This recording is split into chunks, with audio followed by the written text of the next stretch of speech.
Halo semuanya, salam damai Kristus bagi kita semua. Pada kesempatan kali ini saya ingin berkomentar menanggapi salah satu cuplikan video dari Ustadz Gus Miftah. Dan nanti silakan kalau kalian ingin berkomentar silakan tulis di kolom komentar. Nah, cuplikan video ini saya ambil dari video yang berdurasi 1 jam. Nanti supaya tidak ada supaya saudara-saudara kita yang muslim tidak mengatakan bahwa oh saya itu cuplik video lalu saya komentari seakan-akan begini-begini dan lain sebagainya. Supaya kalian tidak berkomentar seperti demikian atau kalian beranggapan seperti demikian, nanti silakan kalian simak saja secara langsung di salah satu channel Santri NU Channel yang judulnya Gus Miftah marah Presiden Prancis menghina Nabi Muhammad. Nanti kalian silakan simak secara utuh supaya kalian tahu konteks dari apa yang sedang dibicarakan Ustadz Gus Miftah. Tapi pada kesempatan kali ini saya ingin berkomentar tentang beberapa hal yang dikatakan oleh Ustadz Gus Miftah.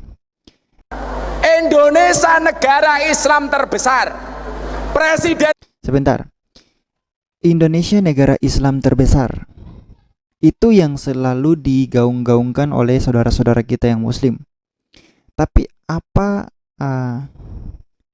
intinya, apa poinnya dari hal tersebut?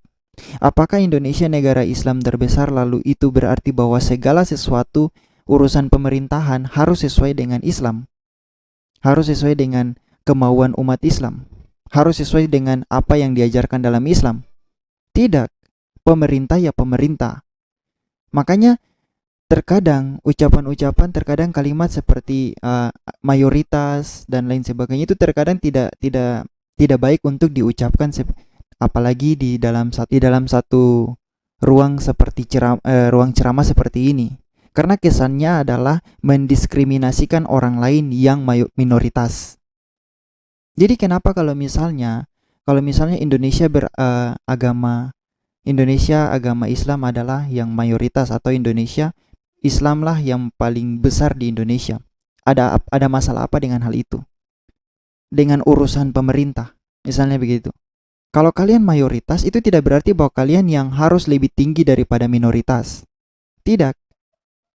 Kita di dalam negara ini memiliki hak yang sama, memiliki kewajiban yang sama.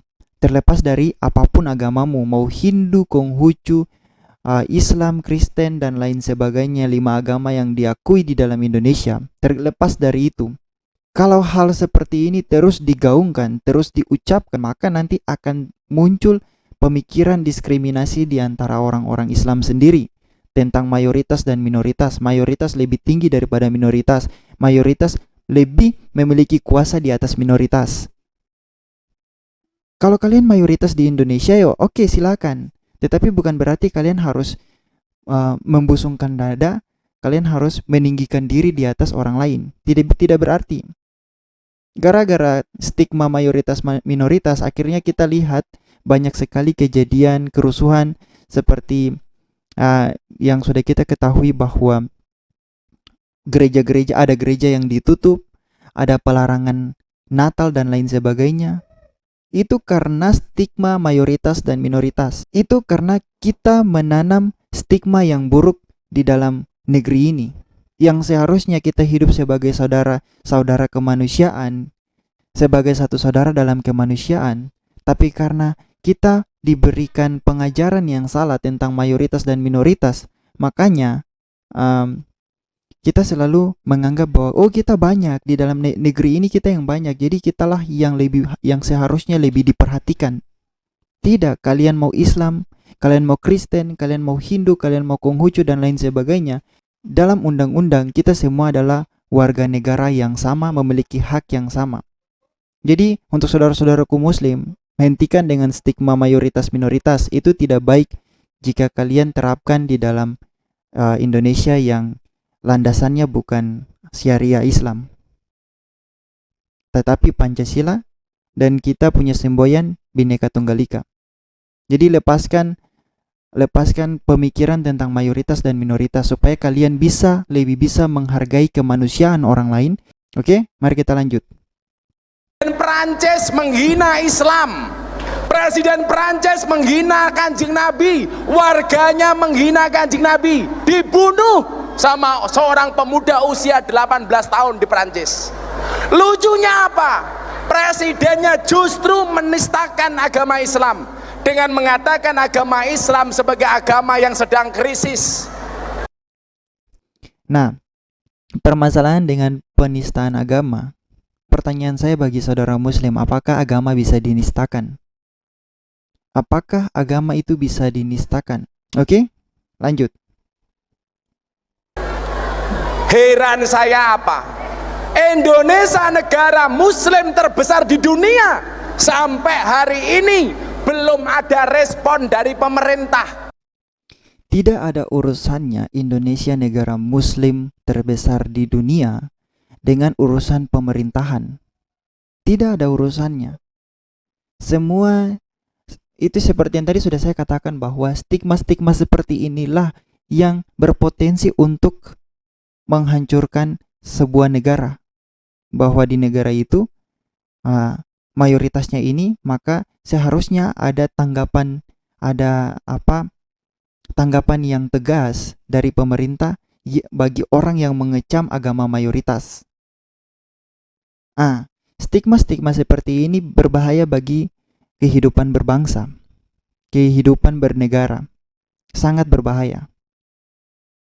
Jadi kalau misalnya muslim yang mayoritas, Islam yang terbesar di Indonesia, apa hubungannya dengan pemerintahan? Apakah kalian akan mendapatkan hal yang paling spesial di dalam negeri ini? Apakah kalian mendapatkan hal yang paling utama di dalam negeri ini? Mendapatkan perlakuan yang paling istimewa di dalam negeri ini? Tidak, semua orang di dalam negeri ini memiliki perlakuan yang sama dalam hal kemanusiaan, terlepas dari agamamu apa. Jadi sekali lagi untuk saudara-saudaraku muslim, saya harap kalau kalian mau menciptakan kehidupan bernegara berkebangsaan yang toleran, kalian tidak boleh memberikan stigma mengenai mayoritas dan minoritas, karena kita sudah lihat apa yang terjadi dengan stigma mayoritas minoritas. Itu sudah saya bisa berikan banyak contoh tentang akibat dari stigma tersebut.